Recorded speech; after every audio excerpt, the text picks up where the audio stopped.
Ça, c'est la Mercedes AMG GT-R 2020, la voiture de sécurité en Formule 1, le porte-étendard d'AMG. Hey! Qu'est-ce que c'est ça? Will! Mon intro! Oh! Il y a juste une manière d'introduire l'AMG GT-R, et c'est pas avec des mots.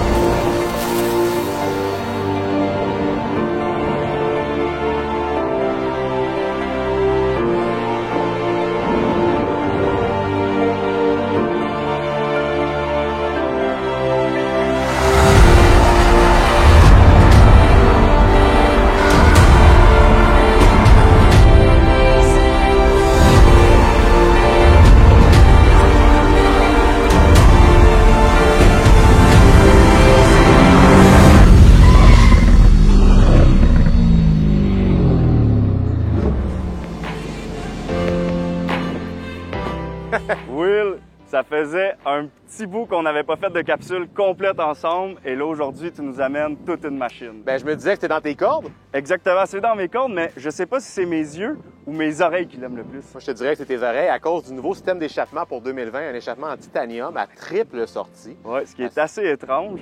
Et cet échappement-là, évidemment, il est relié à un moteur V8, le même qu'on retrouve dans la plupart des modèles AMG. Sa particularité, par contre, c'est que le devant de la GT-R est tellement long qu'il est monté en position centrale à l'avant. Tout à fait, puis c'est important de noter aussi qu'il est derrière l'essieu avant. Donc, ça permet une meilleure répartition de poids, meilleure tenue de route. On a également installé la transmission à l'arrière, donc comme les bonnes vieilles Ferrari. Exactement. On parle d'une transmission en double embrayage à 7 rapports. 7 rapports, la transmission AMG Speed Shift. Et pour ce qui est de la puissance, eh bien, on parle d'un V8 de 4 litres, biturbo, fait à la main, et qui va nous développer une puissance de 577 chevaux et 516 livres-pieds de couple. Puis le pire là-dedans, c'est que c'est même pas l'AMG la plus puissante. Exactement. La première capsule qu'on avait faite ensemble, d'ailleurs, c'était Ouais. une E63 S-Wagon qui avait au-dessus de 600 chevaux. Donc, ça n'a beau pas être la plus puissante des AMG. Je pense par contre qu'elle est très rapide dans les courbes, pas juste en ligne droite. D'ailleurs, en 2016, quand elle a été dévoilée, c'était la voiture de production de propulsion la plus rapide au Nürburgring, un temps de 7 minutes 10 secondes plus rapide que la C'est Porsche fou. 911 GT3 RS. C'est important de noter qu'à 7 minutes 10, Félix, là, il n'y a pas longtemps, il y a juste les voitures de course qui pouvaient Exactement. faire ça. C'est ce que c'est l'AMG GT-R. C'est une voiture de course. On a vraiment modifié une AMG GT conventionnelle. Déjà en partant, on a environ presque 100 chevaux supplémentaires, Exactement. des composantes en fibre de carbone, un poids allégé, des composantes mécaniques améliorées. Bref, là, la liste est assez longue. Exact. On a des pneus Michelin Pilot Sport Cup 2, les meilleurs pneus Ouais, au monde. c'est vraiment ce qui se fait le mieux, honnêtement. Là. Ben oui, 325 à l'arrière, 275 à l'avant. Pour ce qui est du poids de la voiture, c'est 1600 kg. On a aussi 4 roues directionnelles. Puis ça, c'est intéressant qu'il y ait trop directionnel parce que dans les années 90, il y avait des Honda Prélude qui avaient ça. Exact. Là, maintenant, on retrouve ça sur des super voitures. Assez comique, mais ça aide, surtout dans une voiture propulsion comme ça, pour la tenue de route puis les drifts contrôlés surtout. Là. Exactement. Et ça, évidemment, c'est juste pour l'aspect mécanique de l'adhérence, parce que comme les voitures de course, eh bien, on a aussi de l'Active Aero. Donc, on va avoir des composantes aérodynamiques qui vont s'ouvrir ou se fermer comme des petites palettes dans le pare-choc à l'avant. Et on va aussi avoir un gros flap sous la voiture qui va se déployer à environ 80 km/h, qui va coller littéralement le train avant en faisant de l'effet de sol. C'est pas compliqué, en dessous de cette voiture-là, c'est tout fermé. On peut pas Exact. voir les composantes mécaniques à cause de ça pour éviter la turbulence, pour qu'elle soit mieux collée au sol. L'aileron en fibre de carbone à l'arrière est également ajustable. Exact. Donc tout ça combiné ensemble là, fait en sorte que c'est une bête complètement différente qu'une AMG GT conventionnelle. On a aussi de très gros freins de 15,4 pouces à l'avant qui sont disponibles aussi en carbone céramique. Et bref, je pense que tous les ingrédients sont là pour qu'elle puisse performer sur le circuit que je t'ai préparé. Oh. Donc écoute, c'est pratiquement comme le Nürburgring. OK. On a une ligne droite de 1/8 de mille, une zone de freinage, DS dans les cônes. Ensuite, à l'autre bout là-bas, on a un carrousel Oh. et on va même revenir à une petite chicane pour terminer à notre bureau d'autopatria. Ah ouais, même affaire que le Nürburgring, Félix. Identique. Tu pourrais carrément dessiner des pistes de course pour le Québec. Je pense que oui. Donc, qu'est-ce que tu dirais qu'on a essayé ça? Viens, on va aller s'amuser.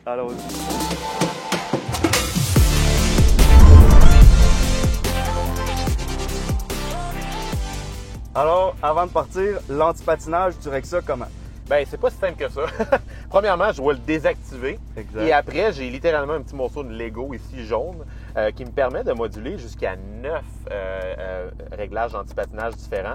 On a soit 100% on ou 100% off. Donc écoute, je pense qu'on va l'essayer dans le milieu, on va l'essayer à 5, voir Ben ouais, on va voir que ça donne. Voilà. Et ça, évidemment, c'est une technologie qui découle de la GT3, donc la version de course de la GTR. On a aussi les Force G qui sont dans le tableau d'instrumentation pour les cônes. Et on a un launch control Tout à aussi. fait, ou un départ canon, comme on dit en français. Allons-y pour Donc, un départ canon. On décolle. OK, c'est bon, let's go! Wow! Wow! Et on arrive des comptes sur les freins. Très bon frein. Hey, la précision, hein? Pour une voiture de ce poids-là, ben voyons donc! C'est rigide en oui. temps. Et voilà! Et on arrive au carrousel. Le Sur les freins. carrousel. Les freins sont incroyables. On y va un peu plus lentement ici parce qu'on a des dindes sauvages. Et après ça, on arrive dans la courbe. C'est là qu'on va voir les pneus. Et voilà. Ah, wow, ouais, le son de ce moteur-là, hein? Quelque Incroyable. chose. C'est un bon vieux V8, là. Ouais. Il n'y a rien de mieux. C'est ça que ça prend. Et là, dans la chicane, quelques nids de poule. Ouais, on est au Québec, hein? Pas super quand même. C'est assez doux comme suspension. Ouais. On arrive près des bureaux. Ouais. On va arriver Voilà. au final. Oh, wow! Aïe, aïe. Ce qui est impressionnant, là, c'est que malgré les chiffres qui sont en bas de 600 chevaux, on a l'impression de conduire une voiture de 800 chevaux. Exact. C'est là qu'on voit que toutes les améliorations au niveau de la réduction du poids, au niveau du comportement routier, ça donne vraiment l'impression d'aller plus vite. Et oui, puis moi, ce qui m'a surpris, c'est que la voiture est super stable dans les cônes. Écoute, on a réussi à faire du 1.14G. Quand même, là. Pour donner une idée, 1.14G, là, une Nissan GTR Nismo, qui n'est pas vraiment une calèche, va faire 1.08, alors que la top du segment, la GT3 RS, va faire 1.24. Donc 1.14, c'est archi impressionnant. Tout à l'heure, quand tu étais tout seul, tu as réussi à faire le 0-100 en 3.6 secondes. Quart de mille en 7.7 pour une voiture propulsion, c'est archi rapide. Très rapide. Surtout qu'on n'est même pas parti dans la colle. Alors, c'est franchement très impressionnant cette voiture. C'est un bon point, ça, Félix. C'est que, oui, OK, les accélérations, c'est une chose, mais tout le monde est capable de faire une voiture rapide en ligne droite. C'est au niveau de la tenue de route qui m'a vraiment impressionné, cette auto-là.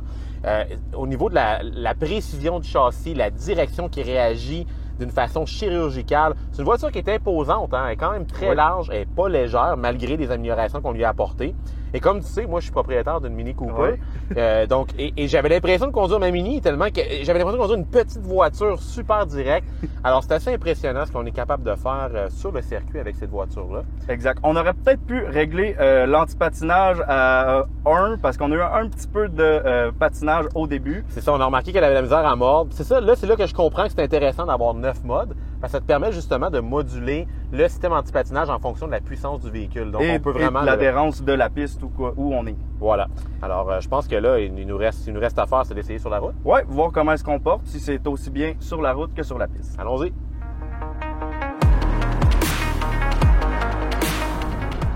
Peux-tu bien me dire, Félix, qu'est-ce qu'on fait sur la route avec cette voiture-là? Faut bien l'essayer sur la route aussi. Alors là, on est en mode confort avec les échappements en mode silencieux. C'est pour moi le mode le plus poppy qui existe pour une AMG GTR. Ça reste quand même raide, par contre. Oui, la suspension est ferme. On entend aussi l'échappement, le bruit des pneus surtout. Oui, le bruit de roulement des pneus. Il y a un peu de craquement dans le coffre en arrière. C'est une voiture qui a une rigidité structurelle assez impressionnante. Donc, dès qu'on roule sur une craque ou une imperfection de la route, on va sentir que l'auto, là, elle est très, très, très raide. Par contre, ça reste une Mercedes. Dans l'optique d'une super voiture, j'ai conduit pire. Exact. On a vu pire du côté de la Lamborghini Huracan, mais ça, c'était un vrai tape-cul. Exact. Et disons que, évidemment, la GTR, le R, c'est pour racing, donc c'est à peu près 20% plus ferme par rapport à une GT ordinaire, si on veut. On a aussi des bancs baquets de course qui donnent beaucoup d'appui latéral, mais je pourrais pas dire qu'ils sont moelleux. Non, c'est ça. Pour me rendre ici, justement, j'ai fait la route Montréal-Sherbrooke pour me rendre. C'est correct, là, ça t'offre. Mais c'est sûr qu'on part pas en long road trip dans une AMG GTR. Faut pas oublier que ça reste une voiture de course. Donc, elle est beaucoup plus à l'aise sur le circuit que sur la route. Mais écoutez, en ce moment, je roule en mode automatique. Puis c'est quand même doux. C'est au niveau de la mécanique, là, le comportement du moteur et de la transmission qui devient tout doux, tout docile. Que là, c'est vraiment là que je pense que cette voiture-là est la plus épatante. Et aussi, on a des améliorations cette année, en 2020, qui sont justement plus pratiques pour la route. Donc, on a de nouveaux écrans une nouvelle console et surtout un nouveau volant. Oui, puis c'est ça. Donc, au niveau du volant, on a les contrôles directement ici, à la même saveur que Porsche ou Audi. Je peux contrôler mes modes confort, sport, sport plus. Je peux ajuster ma suspension indépendamment, mon système d'échappement. Tu vois, je l'ai mis en mode sport plus, là. Puis on entend que les tuyaux... Elle se réveille. Là, elle se réveille. Là, on sent qu'elle se raffermit. Et là, je la ramène en mode confort. Et là, elle devient toute calme. Excusez-moi, on avait quelqu'un à l'avant. Ce qui est aussi cool, c'est qu'on peut configurer notre mode préféré, le mode I, qui est le mode individuel. Donc là, on peut, par exemple, y aller avec une suspension molle, avec un tuyau d'échappement plus bruyant. On peut vraiment adapter. Ça, c'est rendu commun là, dans les voitures de luxe. Et tu parlais des écrans. Bon, on a le système MBUX. Exact. Donc, un écran de 12,3 pouces derrière le volant, 10,3 pouces dans la console centrale. Système MBUX qui n'a pas, par contre, contrairement aux autres Mercedes, la reconnaissance vocale, mais bon, je pense pas que c'est ça qui va... On s'en fout. C'est pas ça qui va empêcher empêcher les GTR, on s'en fout. Exactement. Et on a aussi plus de pavés tactiles ici. C'est maintenant une roulette et les boutons sont tactiles, eux. C'est très, très beau d'ailleurs, la présentation. Pas mal mieux qu'avant. Ouais. C'est plus intuitif. Il y a encore un peu de complexité dans ce système-là, mais ils ont fait des pas de géant en termes de la convivialité, l'ergonomie. Donc, j'accède au menu plus rapidement. C'est plus simple de configurer mon téléphone. Donc, là-dessus, ben, c'est comme pas vraiment différent qu'une classe A de chez Mercedes. Apple CarPlay et Android Auto aussi cette année. Et les autres changements cette année, niveau esthétique, on a des phares et des feux ADEL qui sont de toute beauté et qui donnent de l'agressivité, surtout au devant de la voiture qui avait déjà l'air méchant, si on veut, avec le long capot, la grille panaméricaine. Mais maintenant, avec les phares ADEL, c'est vraiment, vraiment très bien réussi. Tout à fait. Ça reste une voiture qui est de toute beauté. Surtout, moi, je la trouve plus belle en vrai que sur photo parce qu'on voit pas sur les photos, ben, dans la vidéo, c'est les hanches bombées. Vraiment une voiture qui est large. Ah, oui. Elle a beaucoup de courbes, donc elle fait tourner les têtes. Là, les gens n'arrêtent pas de nous regarder dedans. Évidemment, parlant de que les gens nous regardent, si vous voulez vous faire encore plus remarquer, bien, il y a la version décapotable qui est sortie en 2020. C'est assez exclusif cette affaire-là. Hein? 750 unités. Ça va se détailler en haut de 250 000 $. Donc, c'est quand même cher. C'est pas donné. Dernier point pour ceux qui s'interrogent sur la consommation d'essence, c'est pas une voiture économique. Même en ce moment, en mode confort, j'ai de la misère à me tenir en bas des 12 litres au 100 km. Mais je pense que c'est le prix à payer pour un V8. Exact. Et il faut dire que la voiture se détaille à partir de 193 000 $. Donc, je pense pas que le prix du carburant, c'est quelque chose qui va arrêter les gens d'acheter une AMG GT-R s'ils sont dans le marché. Et les concurrents, c'est surtout la Audi R8 V10 Performance et évidemment la Porsche 911 GT3 RS. Deux voitures qui se détaillent à plus de 220 000 $. Tout à fait. Et la GT3 RS, ça, c'est si vous pouvez mettre la main dessus parce que c'est très, très rare. Très rare. Puis il ne faut pas oublier que à ce prix-là, on peut aussi acheter une Aston Martin Vantage. Exact. Qui est alimentée par le même moteur. C'est ça qui est intéressant. C'est sa jumelle mécanique. Exactement. D'ailleurs, on a eu la chance d'en conduire une ensemble cet été pour la Journée du Canada. Exact. C'était la Journée du Canada et on célébrait, si on veut, l'achat de Lawrence Stroll, le Canadien, qui est devenu actionnaire de contrôle d'Aston Martin et qui est aussi propriétaire de l'écurie Racing Point en Formule 1. Alors, on peut dire que la Aston Martin Vantage, comme la Racing Point de cette année, c'est une copie de la Mercedes. Et dans notre cas, c'est la AMG GT-R. Voilà. Et sur la route, bon, disons que ça fait bien le travail. Non, mais là, je pense qu'il est temps qu'on tourne sa piste. Tu veux retourner sa piste? On y va. OK.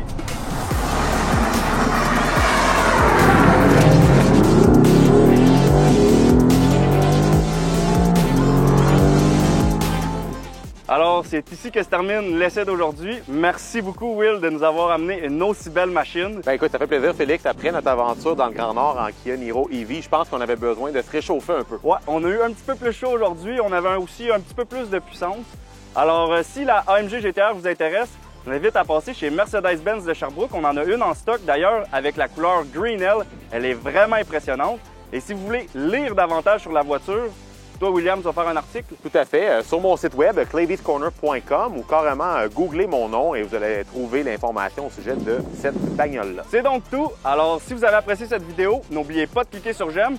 Et là, je pense qu'on pourrait aller faire un autre petit tour, juste pour être sûr. Ouais? Ouais, si on a oublié quelque chose. Ça te tente? Ouais. All right, let's go.